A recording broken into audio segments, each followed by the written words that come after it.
Hi friends, welcome to our YouTube channel Pharma Knowledge. Today we are going to study about the endocrine system.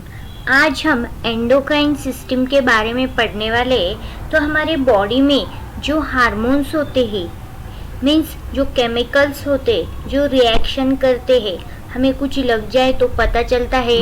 हमारे body में जो हम जब खाना खाते हैं तब कुछ सिक्रीशंस होते हैं। ये जो हमारे पूरे बॉडी में वर्क चलता है, पूरे एक्टिविटी का जो हार्मोन्स जो रिएक्शन सीक्रेट होते वो सारे ये एंडोक्राइन सिस्टम के माध्यम से होते।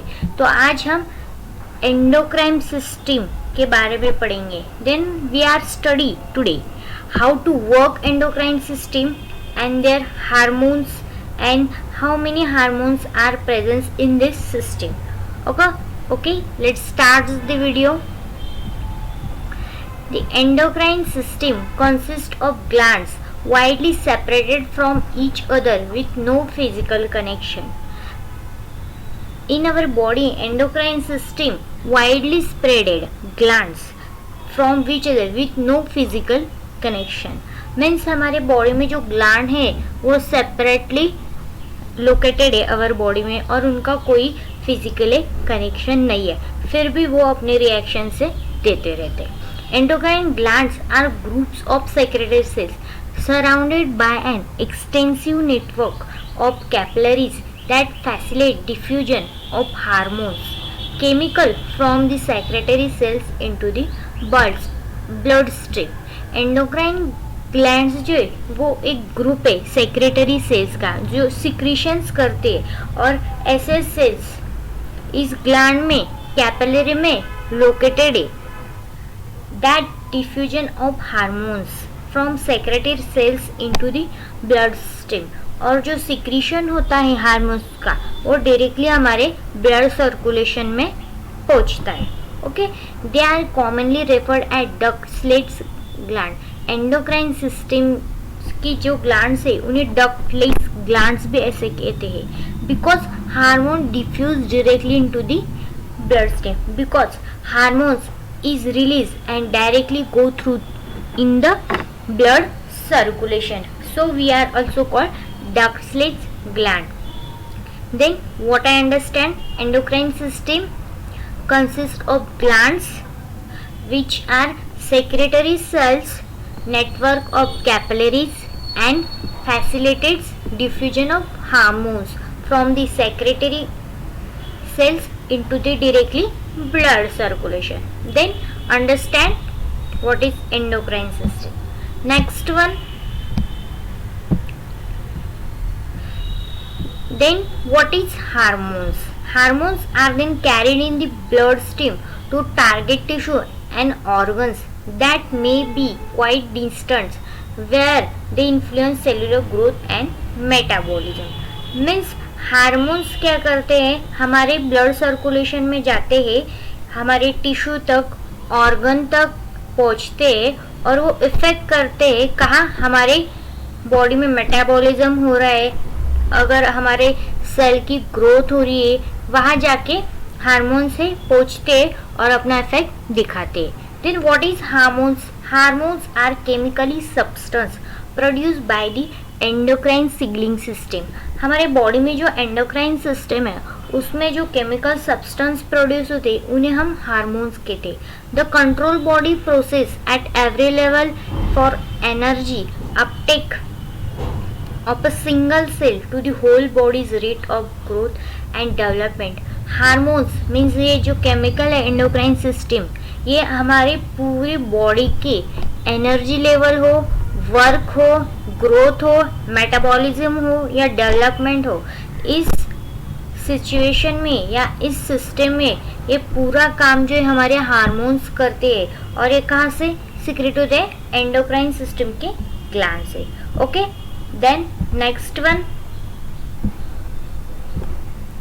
नेक्स्ट देखेंगे, there are 50 hormones which are body's chemical messenger and made by 12 different endocrine glands. हमारे टोटल 12 एंडोक्राइन ग्लैंड्स है और उससे हमें 50 हार्मोन्स रिलीज होते हैं.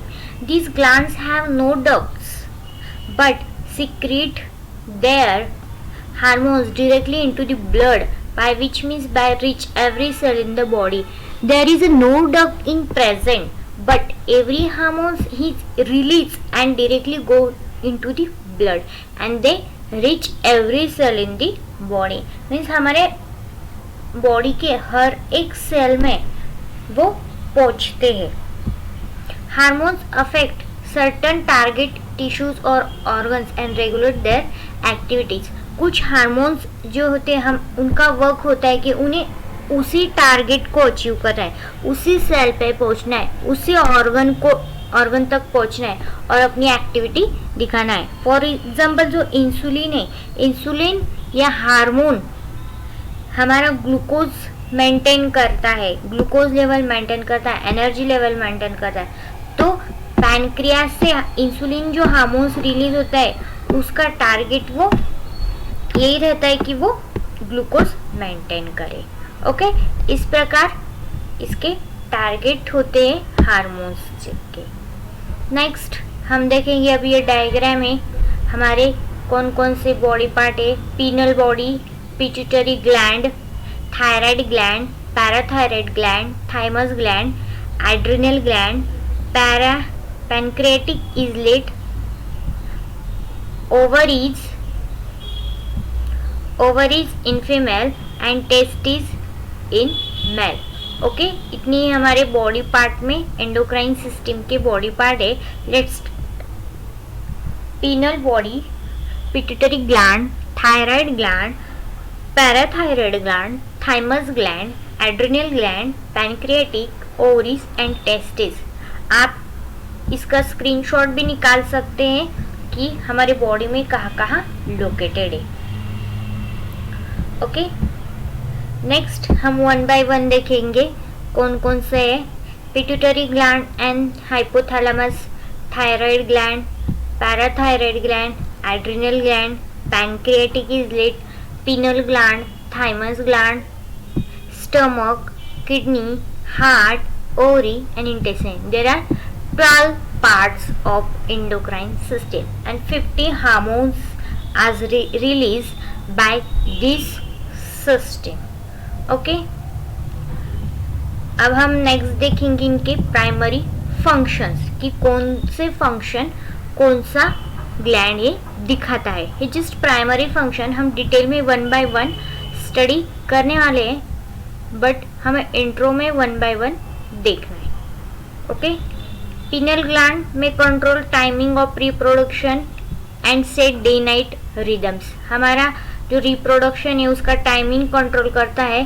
पिट्यूटरी ग्लैंड जो है तो controls other endocrine glands, regular growth and fluid balance. Growth और फ्लूइड बैलेंस करता है बॉडी का. थायराइड ग्लैंड ये तो सभी को सुनने में है, ये मेटाबॉलिक रेट और कैल्शियम लेवल मेंटेन करता है. पैराथायराइड ग्लैंड ये कैल्शियम लेवल थायराइड के साथ कम करता है. Thymus control lymphocytes and maturation. Adrenal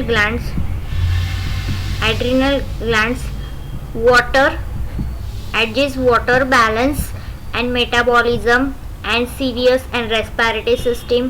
kidney हमारा cell production, RBC, calcium regulation करता है. Pancreas, you know all about this, blood glucose level. Testis, gonads, sexual characteristic of male function. Ovary, sexual reproduction characteristic of female function. Okay, हमने ये देखा है. One by one हम एक एक system detail में पढ़ेंगे. वीडियो को लाइक करें, शेयर करें, चैनल को सब्सक्राइब करेंगे. Thank you for watching.